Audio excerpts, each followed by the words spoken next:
Hello everyone, welcome to CAD NEST. இன்னைக்கு நம்ம சேனல்ல இத பத்தி பார்க்க போறோம் அப்படினா ஒரு beam column எப்படி டிசைன் பண்றது அப்புறம் அனலைஸ் பண்றது அப்படிங்கறத பத்தி பார்க்க போறோம். So let's start. New project, space, meter kilonewton. So beam column name கொடுத்துக்க போறேன்.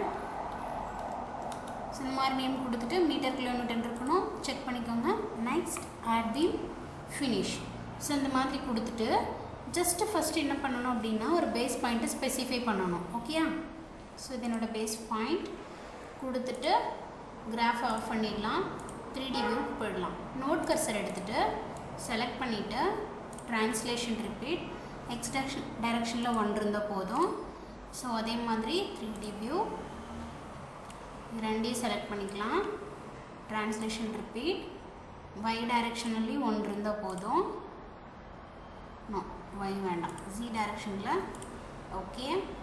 இப்போ இது எல்லாத்தையும் செலக்ட் பண்ணிட்டு ட்ரான்ஸ்லேஷன் ரிப்பீட் y டைரக்ஷன்ல -5 மீட்டர் கொடுத்துக்கலாம். லிங்க் ஸ்டெப் ஆன் கொடுத்து ஓகே கொடுத்துடலாம். ஆட் பீம் எடுத்துட்டு இங்க இருந்து இங்க வரைக்கும் ஆட் பண்ணிடலாம். ஓகே. சோ அடுத்து என்ன பண்ணனும் அப்படினா ஜியோமெட்ரி ரெடி. ஜெனரல் போய்ட்டு property.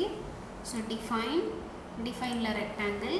So rectangle la first beam size கொடுக்கிறேன்.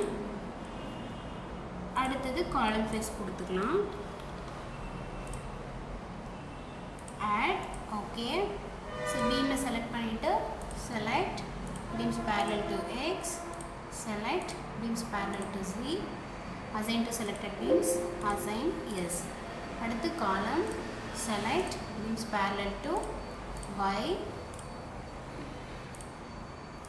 So beams parallel to y கொடுத்து assign to selected beams, assign yes.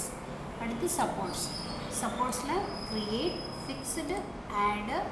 So இப்போ front view போய்ட்டு இந்த fixed support select பண்ணி bottom nodes மட்டும் select பண்ணிட்டு assign to selected nodes, assign yes.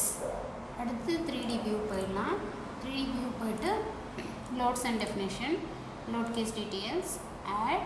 So first load dead load கொடுக்க போறேன். Second load live load எடுத்துக்கலாம். add okay. So dead load ல வந்துட்டு self height of the member எடுத்துக்கலாம். self height of the member add load case 2 add. So இதுல வந்து என்ன எடுத்துக்கலாம் அப்படினா member load எடுத்துக்கலாம். So member load ல uniform force ஒரு -4 kN எல்லா மெம்பர்லயும் ஆக்ட் ஆகுற மாதிரி கொடுக்க போறேன். So first member செலக்ட் பண்ணி assign to view, assign yes. Second லோடுக்கு ஸோ ஜஸ்ட் பீமில் மட்டும் அசைன் ஆகிற மாதிரி கொடுக்கலாம் அப்படின்னு இருக்கேன். கண்ட்ரோலில் ப்ரெஸ் பண்ணிட்டு செலக்ட் பண்ணிக்கோங்க. Assign to selected beam, assign as. அடுத்து வந்து என்ன பண்ண போகிறோம் அப்படின்னா material. So concrete beam column ரெண்டுமே கான்க்ரீட் மெட்டீரியல் தான். Assign to view, assign yes. அடுத்தது analysis and print, no print, add, close, analysis, run analysis, save. So இந்த ப்ரொசீஜர் முடிச்சுட்டு ஒரு ஃபியூ மினிட்ஸ் வெயிட் பண்ணணும். அது அனலைஸ் ஆகிடும். இப்போ பார்த்து 0 வார்னிங் வந்திருக்கு. டன் கொடுத்துருங்க. அடுத்து டிசைன். ஸோ டிசைனில் கான்க்ரீட் டிசைன் தான் பண்ண போகிறோம். கான்க்ரீட்டில் இந்தியன் ஸ்டாண்டர்டு IS 456 பிரகாரம் பண்ணலாம் அப்படின்னு இருக்கேன். இதில் செலக்ட் பேராமீட்டர்ஸ் எடுத்துக்கோங்க. இந்த பக்கத்தில் FC மற்றும் FY இது ரெண்டையும் செலக்ட் பண்ணிவிட்டு ஓகே கொடுத்துருங்க. டிஃபைன் பேராமீட்டர்ஸ்க்கு போங்க. M20 கிரேட் ஆஃப் கான்க்ரீட் எடுத்துக்க போகிறேன். So 20,000 add.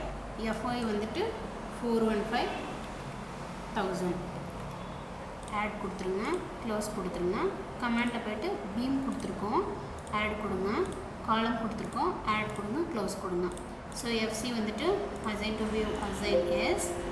FY வந்துட்டு assign to view, assign as. Beam வந்துட்டு ஸோ இதுதான் நம்மளோட பீமு. அதனால் இந்த பீமை மட்டும் செலக்ட் பண்ணி assign to selected beam, assign as. Next இது நம்மளோட காலம். ஸோ காலத்தை மட்டும் செலக்ட் பண்ணிவிட்டு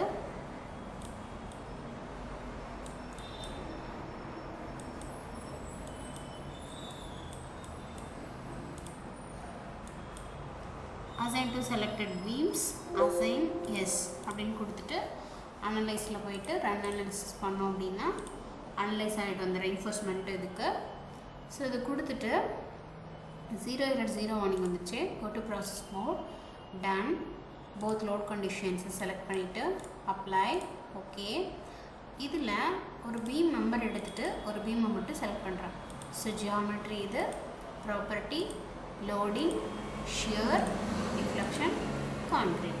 So இவ்வளோதான். நம்ம ரிசல்ட்டை பற்றியெல்லாம் செப்பரேட்டாக ஒரு நாளைக்கு பார்ப்போம் கிளியராக. ஓகேயா? So thank you for watching this session. Please subscribe and press the bell icon to get the updated notifications.